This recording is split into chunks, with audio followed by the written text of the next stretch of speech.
السلام عليكم ورحمة الله وبركاته. ازيكم يا جماعة، عاملين ايه؟ يا رب تكونوا بخير. النهاردة كده دي شوية مشتروات انا اشتريتها. دي القطة ديت كانت ب12.5، دول كده حوالي 2 كيلو. وده كده فلفل رومي كان عامل 12 جنيه برضو، ده نص كيلو كده. جبت رومي على حامي كده. ومعايا برضو دي بطاطس بس متوسطة الحجم. دي كده كان الكيلو عامل 20 جنيه، برضو جبت منها كده بتاع كيلو ونص. وده كده خيار كان عامل 10 جنيه. ده كده جبت برضو منه كيلو. ودي وده بتنجان ابيض، ابقى اعمل كده محشي كده في يوم. الكيلو كان عامل 10 جنيه برضو اهو. بحبه صغير كده شوية، مبحبوش حجم كبير. ودي الخضرة بتاعت طبعا المحشي، الستة كانت ب5 جنيه. طبعا انتوا عارفين الخضار بتاع الصيف ما بيبقاش احسن حاجة يعني، وبالذات الخضرة. النهاردة كده قلت اما نخش يلا على فقرة الغدا. جبت كده بصلتين وقطعتهم كده جوانح، وحطيت عليهم رشة ملح ومعلقة دقيق كده صغيرة، وقلبتهم بالشكل ده. هنعمل مع بعض كده غدا اقتصادي، ده كده كشري هنعمله كده مع بعض ان شاء الله. وقلبت كده البصل مع الدقيق كده، وجبت كده حلة حطيتها على النار، ورحت حاطه شويه زيت كده محترمين، حبيت زيت كتير عشان الزيت ده هنستخدمه في كل حاجه تخص الكشري. وعندي مسخن نزلت كده وعندي كده مسخن نزلت كده عليه بالبصل بالشكل ده كده، وهقعد اقلب فيه. وهنا كنا العدس غلي معايا دوبك كده، بس خد غلوتين 2 وطفيت عليه. وقعدت كده اقلب في البصله بتاعتي لحد ما اللون الذهبي بتاعها كده يحمر شويه، تحمر كده معايا وتديني اللون الذهبي كده زي اللي بنشوفه في محلات الكشري كده. هفضل كده اقلب في البصله عشان تاخد يعني لون واحد كده، يبقى كده كل البصلايه لونها كله زي بعضه. ورحت كده نشلاها، بص بالشكل ده كده اللون الذهبي الحلو ده. ورحت كده هنشيلها، هحطها كده اطلعها على طبق عليه كده مناديل او في مصفى. وهروح بقى نشله البصل ده كده كله، عشان كده هيتحط على وش الكشري كده في الاخر. والزيت ده كده هجيب طبق واخد منه شويه عشان نستخدمه بقى في بقية اعمال الكشري. الحركة دي حرفيا بتخلي كده ايه المكرونة والصلصة واذا كنت هتعملي دقة الشطة، كل ده كده بنستخدم الزيت بتاع البصلية دي في كل حاجة. عشان كده انا كترت شوية زيت في الاول.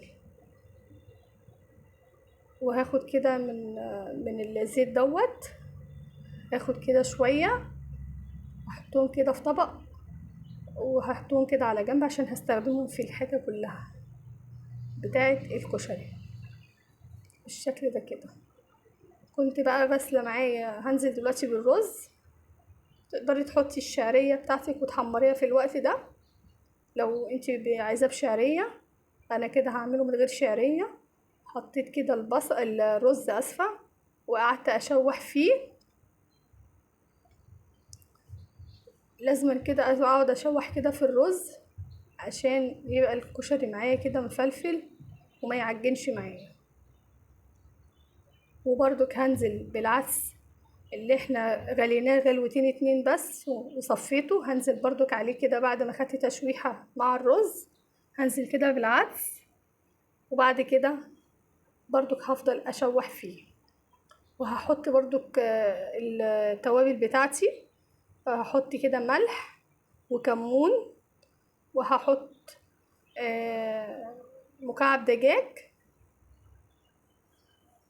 كل حاجة كده صغيرة، وممكن رشة فلفل أسمر صغير بس لو حابة تحطيها. دي كده التوابل اللي احنا بنحطها على الكشري في المرحلة ديت، وهي مكعب دجاج برضو بيخلي الكشري طعمه حلو. اللي هي البودر دي لو عندك عادي تحطي منها برضو بتخلي طعمه حلو. وهقلب كده، وهروح حط عليه نازله عليه بالميه السخنه بتاعتي، اكني بعمل رز عادي يعني. بس كده شوحت كده كله مع بعضه والبهارات بتاعته، هنزل عليه كده بالميه السخنه، وهسيبه كده ايه على نار هاديه. عند ما يغلي كده اسيبه على نار هاديه يتشرب كده مع نفسه. برضو تقدري تعمليه كشري الحله الواحده، بس كل واحد يعني على حسب بقى انت بتحبي كل حاجة لوحدها، بتحبي الطريقة بتاعتنا القديمة ديت عادي، بتحبي كله في حلة واحدة، براحتك. بس هي دي الطريقة بتاعتي اللي انا بعملها في الكشري، وحبيت برضو اشاركها معاكم. نزلت كده بالمكرونة سلقتها، حطيت مية تغلي الاول، وبعد كده رحت نازلة عليها بالمكرونة. دي كده مكرونة صغيرة على اسباجيتي. وهحط شوية ملح، وجبت هنا الحلة بتاعتي حطيت عليها 3 معالق زيت كده من اللي احنا كنا راكنينه على جنب عشان هنعمل الصلصة بتاعة الكشري. ورحت نازلة عليها بمعلقة توم مفروم بالشكل ده، وهشوحها كده بس لحد ما تاخد لون معايا، لون فاتح كده. وهنزل عليها بالخل، وبعد كده هكون ضربة الطماطم بتاعتي مصفياها، وهنزل عليها على التومة دي بعد كده ما تاخد كده بس ايه لون مصفر شوية. وهروح نازلة بالبهارات. هنا كده انا كنت بشوح كده التومية كده، التوم كده شوحته بالشكل ده كده لحد ما يوصل كده بس للون الذهبي كده، وبعد كده هنزل عليه بالخل بالشكل ده. ما ننساش يا جماعة نحط اللايك ونصلي على الرسول عليه افضل الصلاة والسلام. لو انتي مش مشتركة معايا اتمنى ان انتي تشتركي معايا في القناة، فضلا وليس امرا. افضل كده اشوح التوم بتاعي كده، وهروح نازلة بالخل دلوقتي كده. اللهم صل وسلم وبارك على سيدنا محمد عليه افضل الصلاة والسلام. هنا المكرونة هنا كانت بتتسلق معايا، هنزل كده بشوية خل كده حوالي ربع كوباية، يعني معلقتين 3 كده. وهروح نازلة بالطماطم بتاعتي على طول اللي انا ضربتها، اكون كده مصفياها. وهروح نازلة بالكمون والملح وسنة فلفل كده صغيرة. وهنزل بربع معلقة سكر مهمة برضو في قلب التسبيكة حلوة اهي كده. كنت بقول لكم اللي هي ربع معلقة صغيرة كده من السكر. وهروح برضو سايبة الكلام ده كده يغلي مع نفسه كده على نار هادية لحد ما نشوف هنعمل ايه تاني.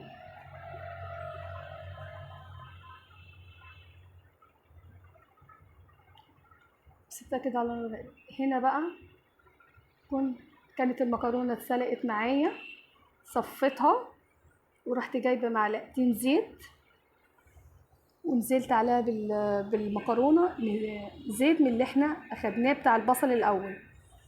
وقعدت كده اشوح المكرونة دي في قلب الزيت اللي هو بتاع البصل اللي احنا شوحناه الاول.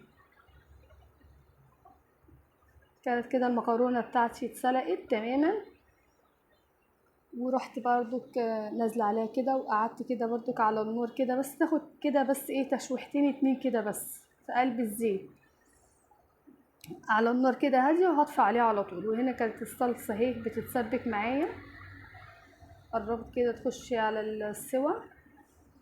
وهنا كده هعمل شوية برضك صلصة قلصة الشطة بتاعت الكشري.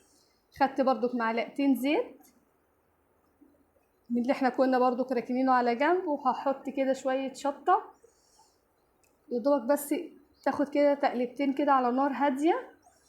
وهكون حاطة عليها معلقتين كده صلصة من بتاعة الكشري بالشكل ده. بس للناس بقى اللي بتحب الشطة دي كده يعتبر كده اسمها شطة زيت، زي اللي بتتعمل في المحلات بالظبط.